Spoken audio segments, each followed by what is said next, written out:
Righto, where are we at, big dog? Round 1 of the National Enduro Series in America.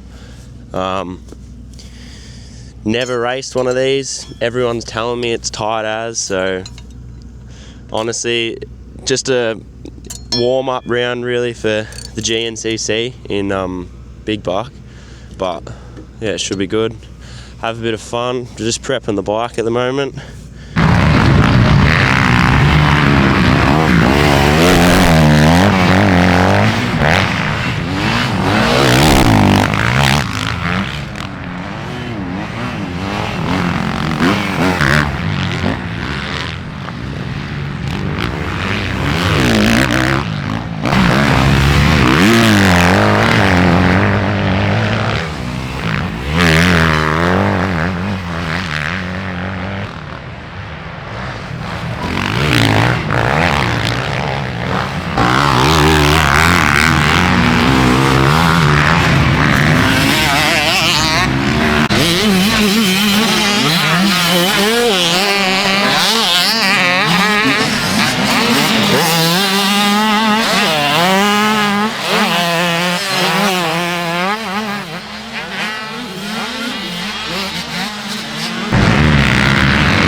Yeah, we've been told that it's like loamy, sand, bit of everything really.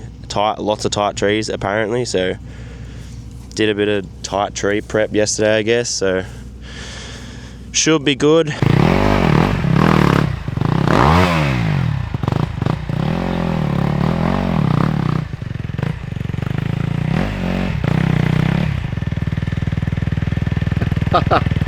Are you wedged?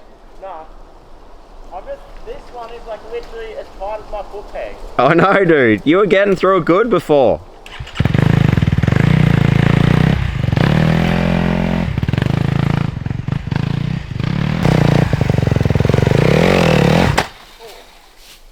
Flamed it.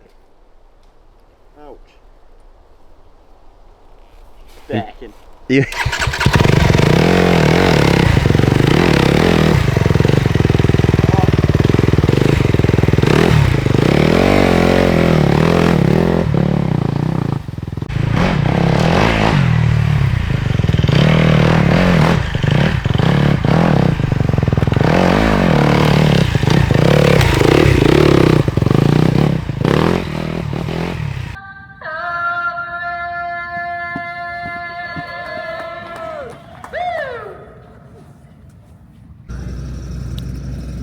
Test 6, 256.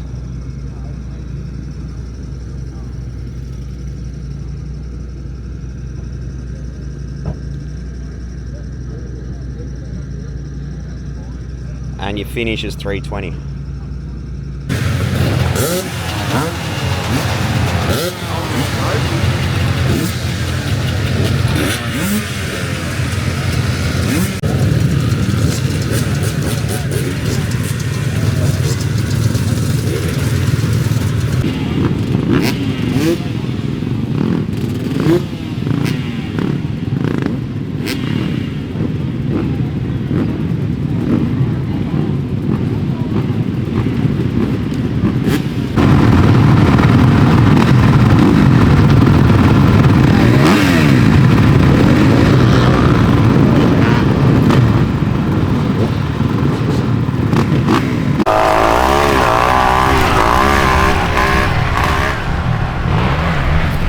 National Enduro Round 1, I'm the pit mule today. Fletchy is on row 119, so that means there's around about 600 bikes have gone through before him. So everyone's like, oh, the track's gonna be so rough. So I just ducked in to the first test there and just watched him come through, and It's a pretty tight test by the look of it, but the track doesn't look rough by any means. I think his biggest issue being that far back is the guys that are that far back in the field are basically just trail riding. They're pretty slow, so the tests are around, like, they're pretty long tests, longer than what we kind of have in our enduros at home in Australia. So they're like 20 to 30 minute long tests. So I reckon he's going to be limmy checking the shit out of a fair few people today.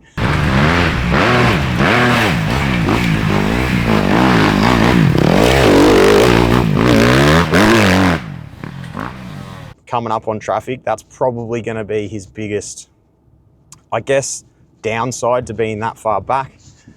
The positive side is the track's well and truly cut in. So like guys like Stu and the guys who are obviously battling for the outrights, they're kind of around sort of row 35 to 40. So they've had bikes go through in front of them. The track's cut in.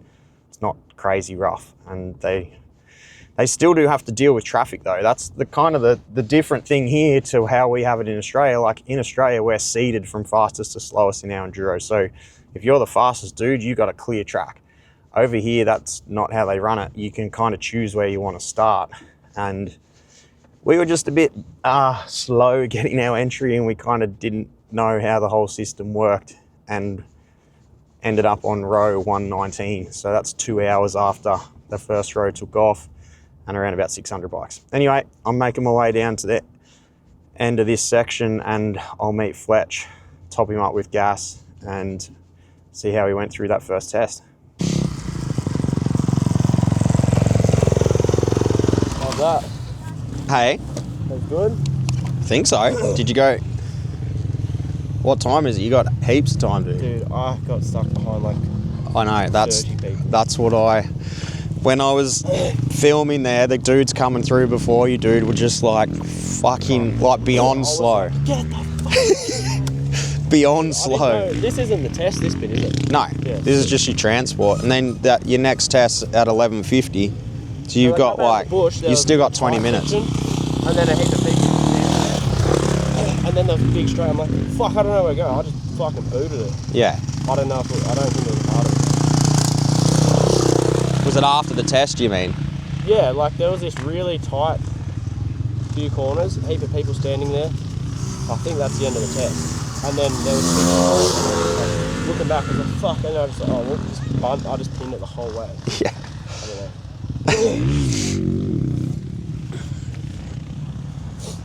Is that the start of test 2? No, it's not the start. It's going to take you to the start. You go through there where they're going. So when you get to the start, you go through at 11:50. So you got like 20 minutes, dude. You got ages. Yeah. Is it just in there? Is it? Oh, it must be over the other side of that pine block, I think. I've got to drive around. I'll be able to meet you at the end of the second test, I think. Do you have the times? I haven't even looked yet, but I can. It's definitely chopped out. Is it? Yeah. Did it open up any faster than that first section, or was it pretty tight? It was no faster than that first day.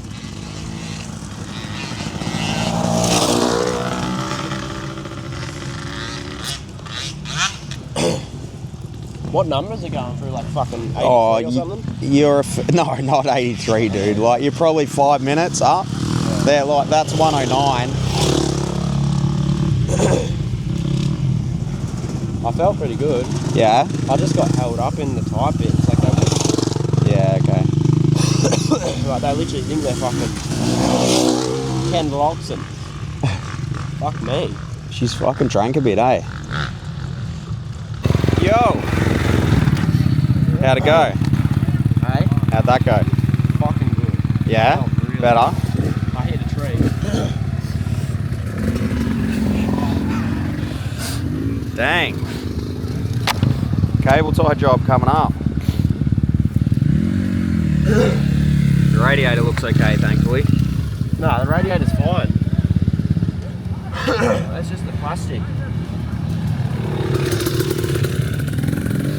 So that was the end of test 2. He's picked up a little bit of damage to the radiator there. I think he probably got pretty lucky. We looked on closer inspection. It's given the radiator a fair pushed back and in and like kinked the two closest fins to the frame.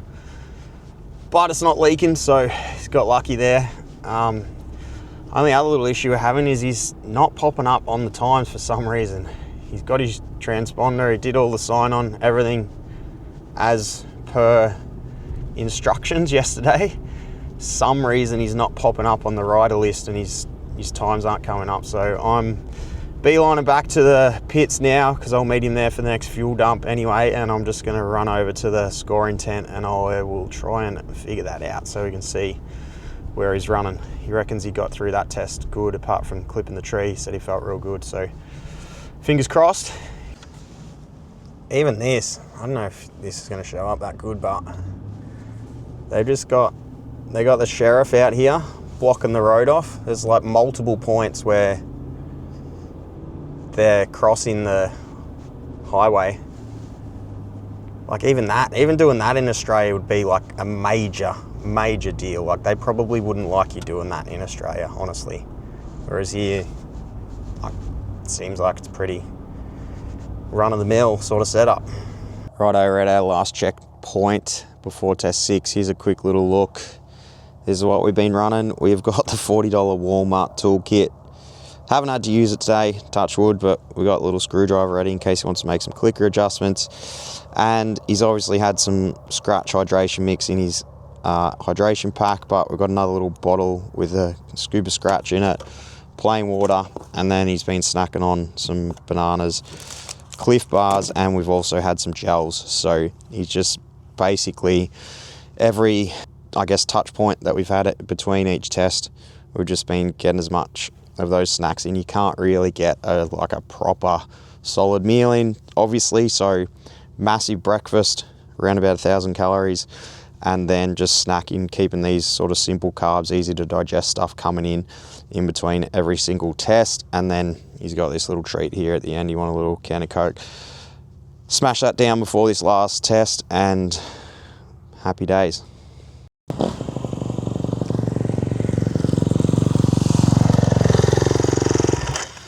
Yeah, buddy.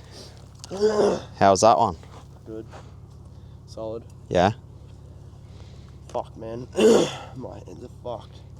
Trees. The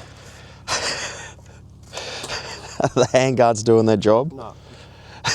Doing fuck all. Can I grab a water, please? Yeah. Or a Coke or something? I've got all of I it. need to fill up. Yeah. Are you allowed to finish? Righto. Last test. He's got one left, so I'm going to pin it down the road here. If I get the big Hemi lit up, I should be able to catch him coming through and get a couple of clips of him through this last test. So, and then all done. So had another clean run in test 5 by the sound of it. So we will get down here and hopefully get this transponder deal sorted out so we can get his times up and see where we're at.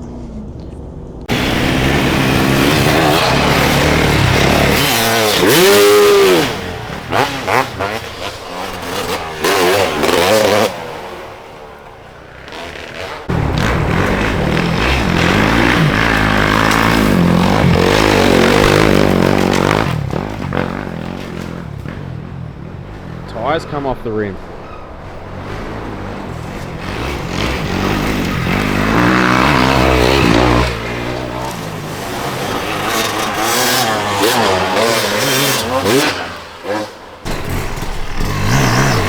Yeah, the YZ. Yeah, the dog. Light it up, son.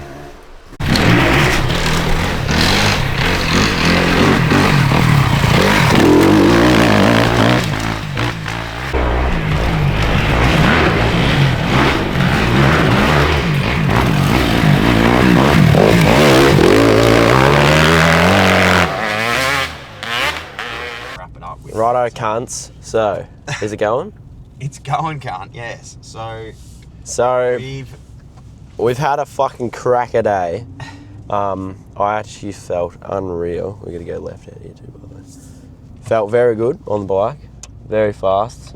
probably haven't felt that fast in my entire life, to be completely honest. Oh wow, he's really fucking. I'm serious. I felt fucking good. Blowing it up. Times aren't out yet. They've got to do what's it called, manual timing. So I don't actually know what I got. So that is unfortunate. Are we going left? Or right? Yeah, we're going left, so just cut across. Yeah, I don't know what I got yet because the times aren't out. We have to do manual timing. Manual. Transponder didn't work. So. Yeah, stupid transponder didn't work. So, and then go that one. We're taking the Atlanta exit. And then track was tight, very, very tight. Very well, not. It was pretty rough. It was pretty chopped out. And then. What were your thoughts on the whole setup in comparison to a Aussie ran enduro? To be completely honest, it was that road there. It was very good. Everything's set up way bigger and everything's just way bigger and way better. Conditions were prime. Bike was handling good. Yeah, hopefully get the results in the next couple of days so I can put up a post. But what about the knuckles? Fill us in on the knuckles. I don't know if you can see that yet, bit but of inflammation there. Looks like I've been eating at Chick-fil-A for a month. And then my arms are like, well, here we go, we've got lights going on in here. We've been copping some abuse from the trees all day. My shoulders have copped it, but it was definitely good. Yeah. What else we got? Well, now we are heading back to the Shoals and then we're prepping for GNCC, right? Yes. So hopefully, well, I don't really give that. Well, I do actually really care about what I got this weekend, but I felt very good on the bike, so it's good confidence coming into Big Buck, I guess. When this weekend was sand, which is my weak point, so coming into Big Buck, we're feeling good, confident. Yeah, prep the bike tomorrow, have a rest day, probably do some light riding on Tuesday and Thursday, and then head to the track Friday and rest up and eat up. Yeah, that's the plan. So yeah, we've got to go into that one. Yes, we're going to go this lane or the off Yes, ramp? the off this lane, but we're staying like yeah, straight, if got that it, makes got sense. Yeah. So yeah, get the bike and the body and everything ready for Big Buck now. Yeah, it should be good. Sick. Big Buck. Yeah.